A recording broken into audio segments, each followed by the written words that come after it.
जब कल योगी जी आए थे यहाँ पे खेलकूद को बढ़ावा देने के लिए 100 करोड़ का पैकेज दिया गया है। आपको क्या लगता है कि पैकेज ही एक उचित माध्यम है खेलकूद को बढ़ाने के लिए, या बच्चों में खेलकूद की प्रतिभा लाने के लिए एक शिक्षा स्तर से उनको और बढ़ावा देने की आवश्यकता है? इस बारे में आपको क्या कहना है? देखिए, बड़ी अच्छी बात आपने कहा है। प्रयागराज बहुत बड़ा जिला है और स्वाभाविक है जिसने ध्यानचंद दिया हो उस शहर में पिछले कुछ वर्षों से सरकारों के द्वारा ध्यान नहीं दिया गया और इसलिए खेल कूद में उतना अच्छा अचीवमेंट नहीं आ पाया। लेकिन सरकार ने 100 करोड़ रुपए दिया है। ये 100 करोड़ रुपए विभिन्न स्थानों पर खर्च होगा, ये भी अखबारों में आ गया है, अनाउंसमेंट होके आ गया है। उन सारी जगहों पर खेल कूद का विकास होगा। सरकार ने एक बात और कहा है, माननीय मुख्यमंत्री जी ने कल, कि सारी ग्राम सभाओं में वो खेल कूद की व्यवस्था, ओपन एयर जिम की व्यवस्था ये करने वाले हैं। इसके अलावा जैसा आपने कहा कि और इसको विस्तार देने की आवश्यकता है, तो मेरठ में पहला विश्वविद्यालय खेल का खुला है।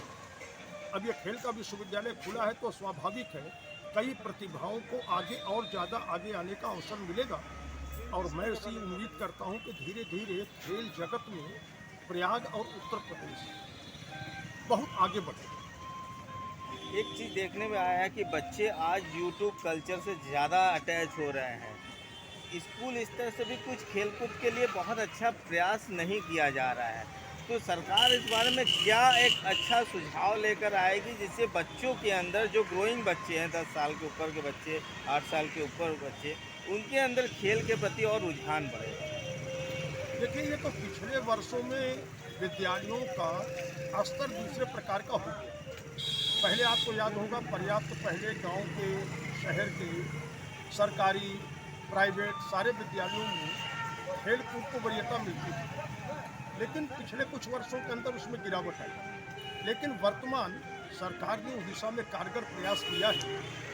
आप प्राइमरी विद्यालयों को देखिए, प्राइमरी विद्यालयों का कायाकल्प योजना के तहत पूरा सिस्टम बदल गया। अब जब सिस्टम बदलेगा, गांव में बच्चों को प्राइमरी स्कूल में जाने का आकर्षण होगा, वहां जाएंगे तो स्वाभाविक है खेल की बातें भी आएंगी। अब तो सप्ताह में एक दिन बिना बस्ते के विद्यालय जाने की प्रक्रिया प्रारंभ हो गई है।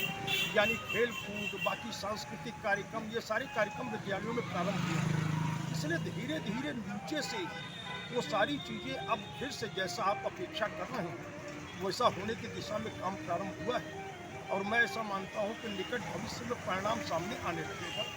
एक चीज़ है, जब और एक सवाल उभर के आता है, जब से खेल की परंपराएं कमज़ोर हुई हैं देश में, एक जातिगत समस्या ज़्यादा प्रभावित हुई है। क्योंकि पहले जब बच्चे खेलते थे, जाति भेदभाव का नहीं था, किसी वर्ग के साथ वो खेल लेते थे।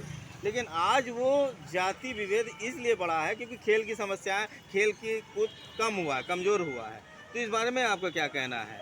नहीं, मैं आपकी बात से बिल्कुल सहमत हूँ। ये जो भी सामाजिक कार्यक्रम होते हैं, चाहे वो खेल हो, चाहे वो अन्य अन्य प्रकार की चीज़ें हों, समरसता उसमें बहुत तेज़ी के साथ बढ़ती है। अब विगत वर्षों में जब उसमें कमी आई, व्यक्ति का व्यक्तिगत जीवन रह गया, तो थोड़ा सा दिक्कत तो आती है। लेकिन ऐसी उम्मीद है कि निकट भविष्य में ये चीज़ सकारात्मक दृष्टिकोण से आगे बढ़ेगी। उदाहरण के लिए आप देखें तो मोहम्मद कैफ इसी प्रयाग के और क्रिकेट जगत में जितना बड़ा नाम उन्होंने हासिल किया, आज भी वो लोगों के रोल मॉडल हैं।